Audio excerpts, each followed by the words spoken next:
The cold wind howled through the valley as Sienna Zimmerman clutched her father's letter, tears freezing on her cheeks in the bitter December air of 1876.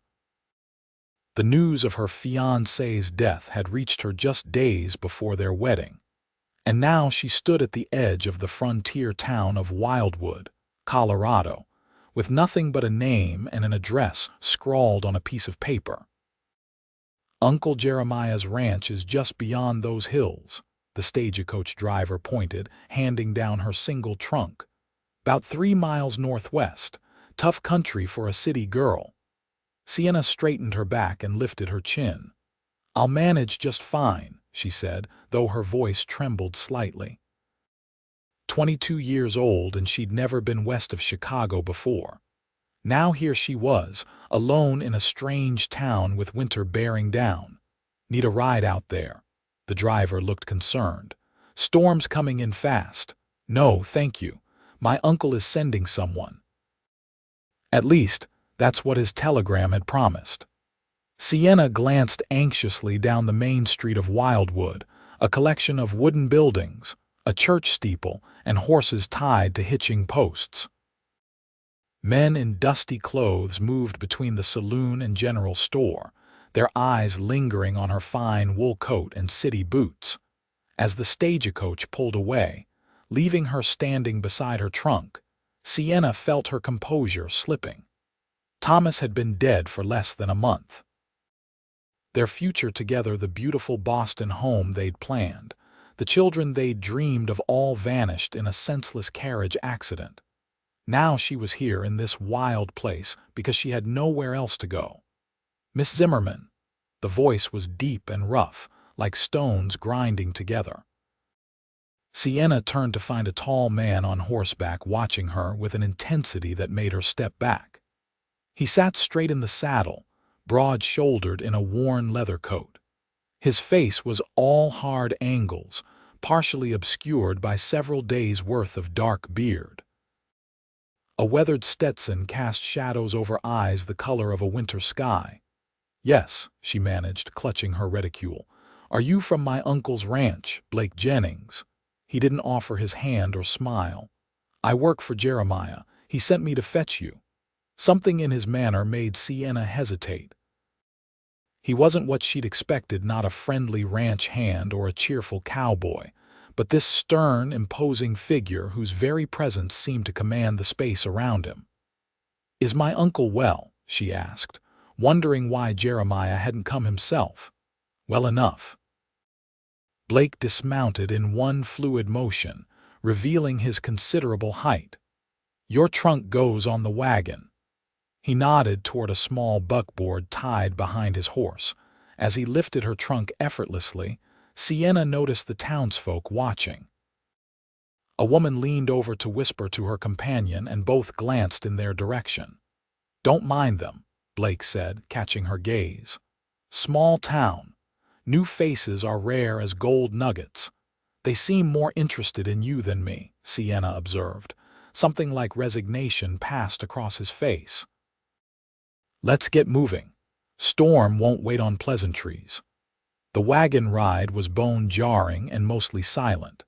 Sienna tried several times to engage her taciturn guide in conversation, but his responses were clipped, his attention focused on the road and the darkening sky. "How long have you worked for my uncle?" she finally asked directly. "3 years." He flicked the reins as the horses struggled up a hill, and before that his jaw tightened. "Does it matter?" "I suppose not," Sienna replied, stung by his curtness. "I just thought, best save your thoughts for your uncle," Blake interrupted. "He's been waiting on you." They traveled the rest of the way in uncomfortable silence. The landscape grew wilder, the road narrower. Snow began to fall in earnest, soft flakes catching in her eyelashes and melting on her cheeks. When they finally crested a hill, Sienna saw the ranch spread out below a sturdy main house. Several outbuildings, corrals, and pastures stretching toward distant mountains. Smoke curled from the chimney, promising warmth against the gathering storm. "Wildwood Ranch," Blake announced, the first hint of pride in his voice. "Your uncle built it from nothing." As they approached, the front door swung open, and a man with a silver beard and Sienna's mother's eyes stepped onto the porch. Uncle Jeremiah looked older than she remembered from his last visit east, more weathered, but his smile was warm as he hurried down to help her from the wagon. "Sienna, my girl," he wrapped her in a bear hug that smelled of tobacco and pine. "Look at you, the spitting image of your mother." Tears sprang to her eyes at the mention of her mother, gone these 10 years. "Uncle Jeremiah, thank you for taking me in." "Nonsense. Your family." He glanced at Blake, who was already unloading her trunk. "I see you've met my foreman." "Briefly," Sienna said, unable to keep a hint of coolness from her voice. Something passed between the two men, a look she couldn't interpret. Then Jeremiah patted her shoulder. "Come inside, Mrs. Finch has supper waiting and you must be frozen through." As they climbed the porch steps, Sienna glanced back. Blake stood watching them, snowflakes gathering on his broad shoulders, his expression unreadable. Then he turned and led the horses toward the barn, disappearing into the swirling white. "Don't mind Blake," Jeremiah said, following her gaze. "He's the best foreman in 3 counties, but social graces ain't his strong suit." "I noticed," Sienna murmured. "Everyone calls him harsh," Jeremiah continued, "but there's more to that man than meets the eye. He's had a rough go of it." Inside, the ranch house was surprisingly comfortable, sturdy furniture, colorful rugs, a massive stone fireplace with a roaring fire.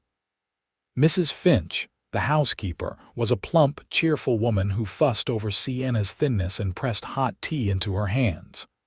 "Your room's upstairs, dear," she said.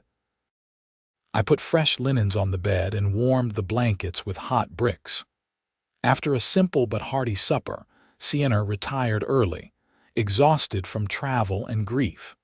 From her bedroom window, she could see the barn, a rectangle of yellow lamplight spilling from its door into the snowy night. A figure moved through that light. Blake, still working despite the late hour and worsening storm. She turned away from the window and unpacked the small photograph of Thomas, placing it on her bedside table. His handsome face smiled up at her, frozen in time, unaware of the future that awaited him. The pain was still raw, a physical ache beneath her breastbone. "I don't know if I can do this," she whispered to his image. "I don't know how to live without you." But as she blew out her lamp and slipped between the warmed sheets, Sienna knew she had no choice. This remote ranch was her refuge now. Somehow, she would have to find the strength to begin again. The first week at Wildwood Ranch passed in a blur of adjustment. Sienna learned the rhythms of ranch life: breakfast before dawn, the men heading out to work the cattle even in winter, Mrs. Finch's bustling efficiency in running the household. Uncle Jeremiah was kind but busy, often riding out with his men to check on the herds. Blake Jennings remained a distant figure, appearing at mealtimes but saying little, his focus on ranch matters. Occasionally, Sienna would catch him watching her with an expression she couldn't decipher, not unkindness exactly, but a guarded assessment that made her uncomfortable. One morning, coming downstairs early, she overheard a conversation between Blake and her uncle in the study. "Can't keep riding fence in this weather," Blake was saying. "Thompson's got frostbite and we've lost 2 men already to that outfit in Silverton offering indoor work for the winter." I know." Jeremiah sounded frustrated. "But if we don't maintain those boundary fences, Blackwood will have his cattle on our grazing land by spring." "Then let me handle it," Blake said firmly. "I'll take the north section myself. That's 30 miles of fence line, man. Even you can't, I've done it before." Blake's tone brooked no argument. "Better me than risking the men in this cold snap." Sienna stepped back as Blake strode from the study, nearly colliding with her in the hallway. For a moment they stood facing each other, close enough that she could see the tiny scar bisecting his left eyebrow, the flecks of gray in his blue eyes. "Miss Zimmerman." He nodded curtly, stepping aside. "Mr. Jennings." Sienna found her voice. "I couldn't help overhearing." "That sounds dangerous, riding alone in such weather." Something like surprise flickered across his face. "It's ranch work, has to be done. But surely not by one man alone. What if something happens?" The corner of his mouth twitched, not quite a smile, but close. "Worried about me, Miss Zimmerman?" Heat rose in her cheeks. "I would worry about anyone undertaking something so foolhardy." His almost smile vanished. "Your concern is noted." He touched the brim of his hat and moved past her toward the door. Jeremiah emerged from the study, looking troubled. "That man will work himself into an early grave." "Why does he push himself so hard?" Sienna asked, watching through the window as Blake mounted his horse in the yard. Jeremiah sighed. "Blake's carrying ghosts like many men out here, but he's loyal to the bone." He patted Sienna's shoulder. "Come have breakfast, girl. No use fretting over a man who won't be fretted over." But Sienna did fret, especially when Blake didn't return that night, or the next. A blizzard howled down from the mountains, confining everyone to the ranch house. On the third morning, when the storm finally broke, Jeremiah organized a search party. "He's got supplies and knows the country better than anyone," he assured Sienna, who hovered anxiously as the men prepared to ride out. "Probably holed up in one of the line shacks." Sienna spent the day pacing, surprising herself with the depth of her concern for a man she barely knew. By late afternoon, her nerves were frayed raw. She was standing at the kitchen window, watching the road, when Mrs. Finch placed a gentle hand on her arm. "He'll be all right," the older woman said softly. "Blake Jennings is too stubborn to die in a snowdrift." "I hardly know him," Sienna protested. "It's just, no one should be alone in such weather." Mrs. Finch's eyes were kind. "Sometimes I think being alone is the only way he knows how to be."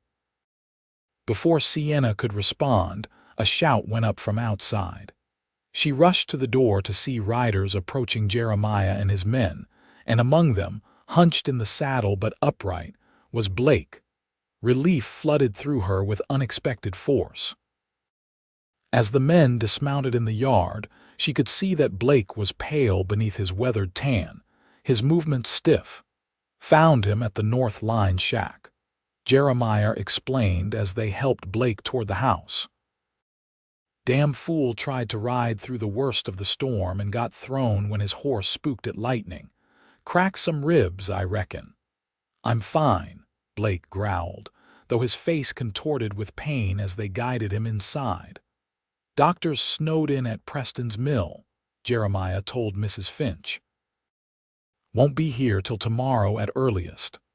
"I'll prepare the downstairs guest room," Mrs. Finch said practically.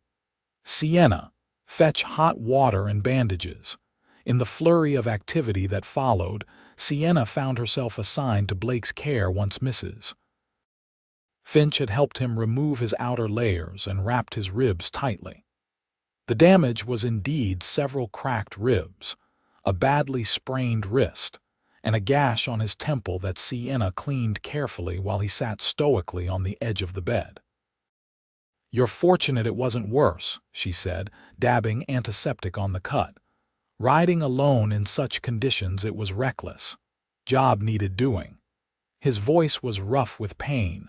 The job would still be there after the storm. She couldn't keep the frustration from her voice.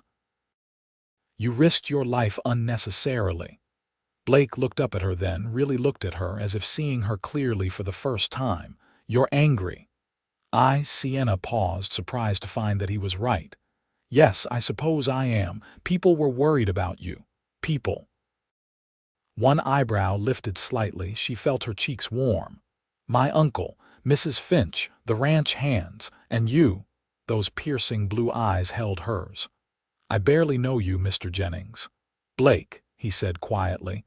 "If you're going to dress my wounds, you might as well use my name." Sienna finished bandaging his temple in silence, acutely aware of his presence, the heat radiating from his body, the faint scent of leather and pine that clung to him beneath the medicinal smell of the antiseptic. "There," she said finally, stepping back. "Mrs. Finch left medicine for the pain. You should rest." Blake caught her wrist as she turned to leave, his touch surprisingly gentle. "Thank you, Sienna." The sound of her name in his deep voice sent an unexpected shiver through her. She nodded once and hurried from the room, closing the door firmly behind her. That night, unable to sleep, Sienna crept downstairs to check on the patient. She found Blake awake, staring at the ceiling, his jaw tight with pain. "You haven't taken the medicine," she accused softly, noticing the untouched glass on the bedside table. "Don't like how it clouds my thinking." Sienna sighed and sat in the chair beside the bed. "Stubbornness seems to be your defining trait, Mr. Jennings." "Blake," he reminded her. "And look who's talking, sneaking around in the middle of the night checking on a man you barely know." Despite herself, Sienna smiled. "Perhaps I'm merely being a dutiful niece, caring for my uncle's valued employee." "Is that what this is?" For the first time, she saw a genuine smile touch his lips, transforming his harsh features into something startlingly handsome. "What else would it be?" she challenged. Blake studied her for a long moment. "You're different than I expected." "Oh, and what did you expect?" Jeremiah said his niece from Boston was coming to recover from a broken heart. "I expected tears and vapors and delicate sensibilities." Sienna stiffened. "I've shed my share of tears, Mr. Jennings, but I was raised to face difficulty with dignity." "Blake," he corrected again, softer this time, "and I meant no offense. It was a compliment." They fell silent, the only sounds the crackling of the fire in the grate and the distant howl of the wind. Sienna found herself studying his profile, the strong line of his jaw, the stubborn set of his mouth, the way the firelight caught in his dark hair. "Tell me about him," Blake said suddenly. "The man you lost." Sienna's breath caught. No one at the ranch had asked directly about Thomas, though she knew they all knew. "Why?" Blake's eyes met hers. "Because sometimes speaking of the dead helps keep them with us, and sometimes it helps us let them go." Something in his tone told her he spoke from experience.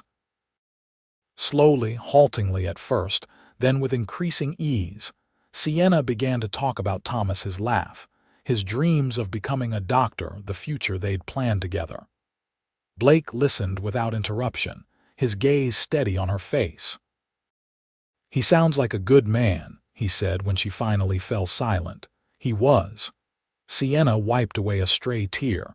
"Now I need to figure out who I am without him." Blake nodded slowly. "That's the hardest part. You speak as if you know." He was quiet for so long that Sienna thought he wouldn't answer. Then, so softly she had to lean forward to hear, he said, "My wife and daughter, 6 years ago, cholera took them both in a week." Sienna's heart contracted painfully. "I'm so sorry, Blake." Sarah was 22, Lily was 4. His voice was flat, controlled, but his eyes held a depth of pain that took her breath away. "I was riding with a cattle drive. By the time I got the news and made it home, they were already buried." Instinctively, Sienna reached out and took his hand. He stiffened but didn't pull away. "That's why you came west," he nodded once. "Nothing left for me in Missouri, drifted for a couple years, then found Jeremiah in this place."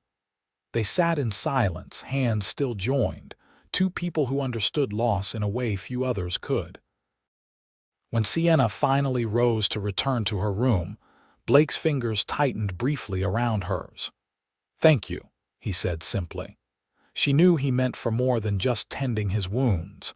As January deepened into February, an unexpected friendship blossomed between Sienna and Blake. During his recovery, she spent hours reading to him from her small collection of books, surprised to discover his keen mind and thoughtful observations. He told her stories of the ranch and the surrounding country, painting vivid pictures with his words despite his usual taciturnity. Uncle Jeremiah watched their growing closeness with a knowing smile but said nothing. Mrs. Finch was less subtle, finding reasons to leave them alone together and making pointed comments about how Miss Sienna has brought Mr. Jennings out of his shell. When Blake was finally well enough to return to limited duties, Sienna found she missed their quiet hours together. She took to accompanying him on short rides around the ranch property, learning about cattle raising and the challenges of frontier life. Under his patient instruction, she even learned to ride Western style and handle a rifle just in case, he insisted.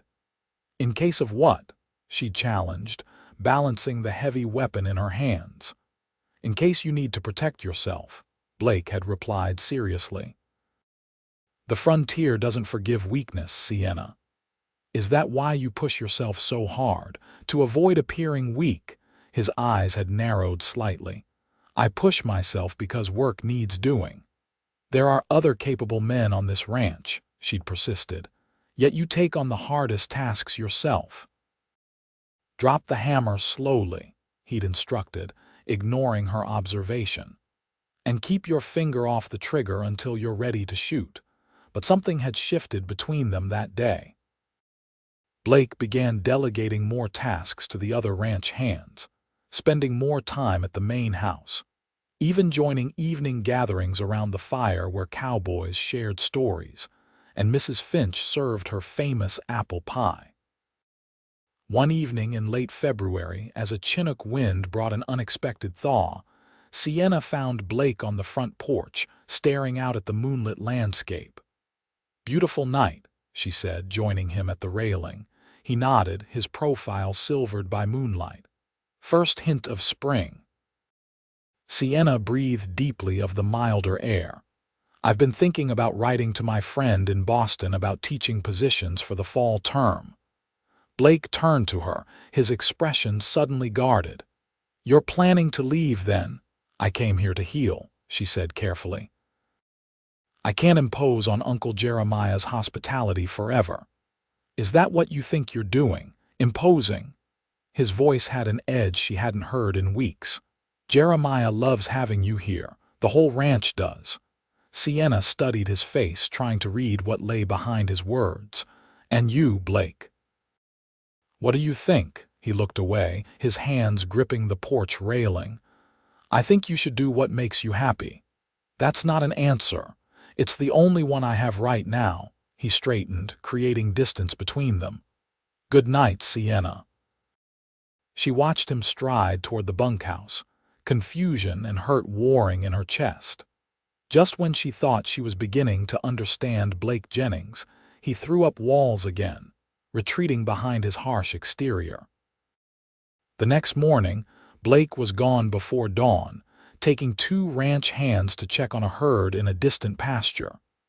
Jeremiah found Sienna staring moodily into her coffee cup at breakfast. "He'll be back in a few days," he said gently, taking the seat across from her. Sienna started. "I wasn't, course you weren't." Jeremiah smiled, just like he wasn't pacing the floor half the night before deciding to make himself scarce. She set down her cup. "Uncle Jeremiah, what happened to Blake's family, was it really as simple as he told me?" The older man's face grew serious. "He told you about Sarah and Lily?" Sienna nodded. "Well, that's something. He doesn't speak of them to hardly anyone." Jeremiah poured himself coffee.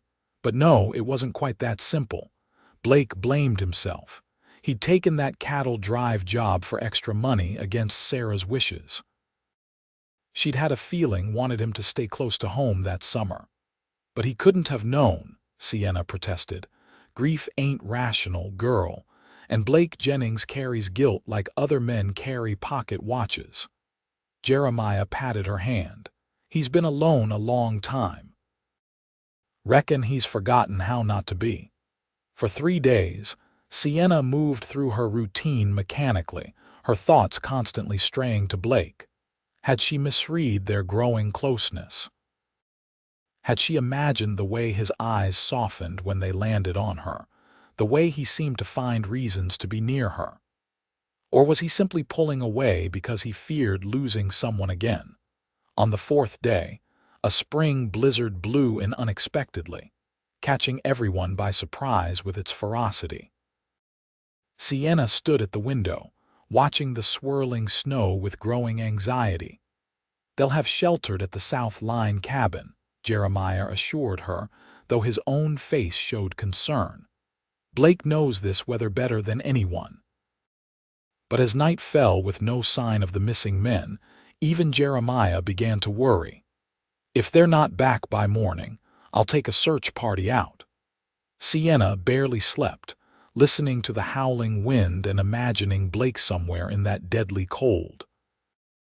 By dawn, the storm had passed, leaving behind 3 feet of fresh snow and a crystalline blue sky. Jeremiah organized the remaining hands, preparing to set out.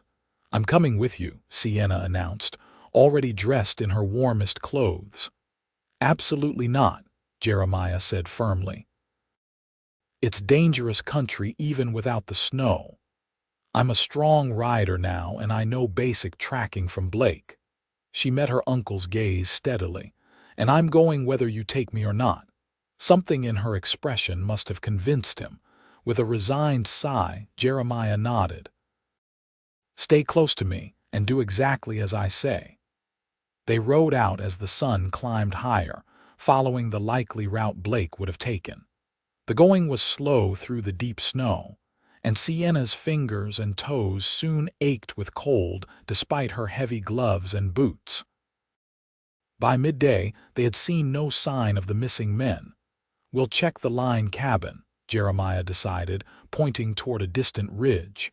"If they're not there, we'll have to turn back before we lose the light." Sienna's heart sank. What if Blake was hurt somewhere or lost in the vast whiteness?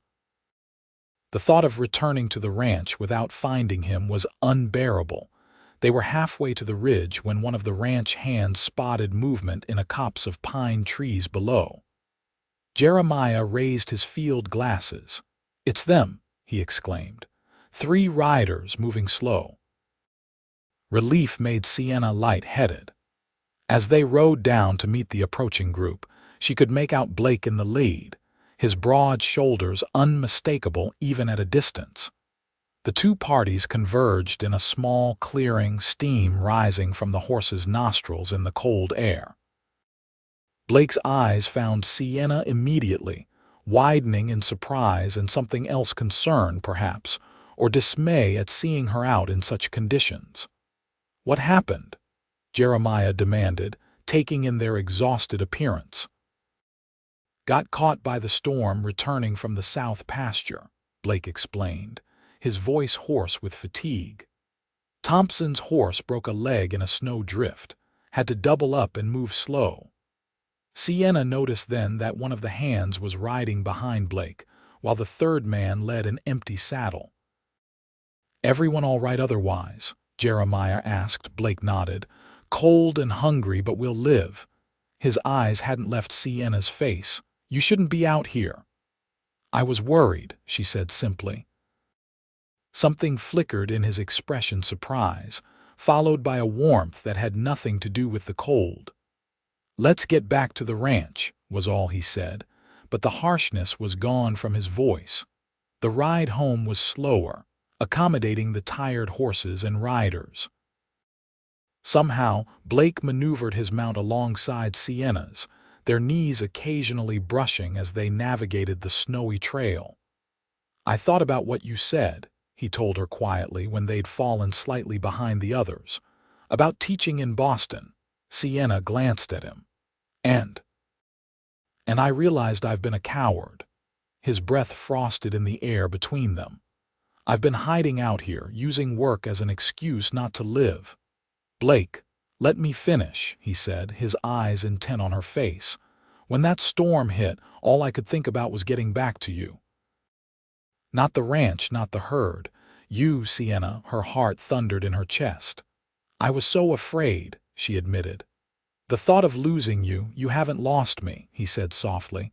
unless Boston is what you truly want.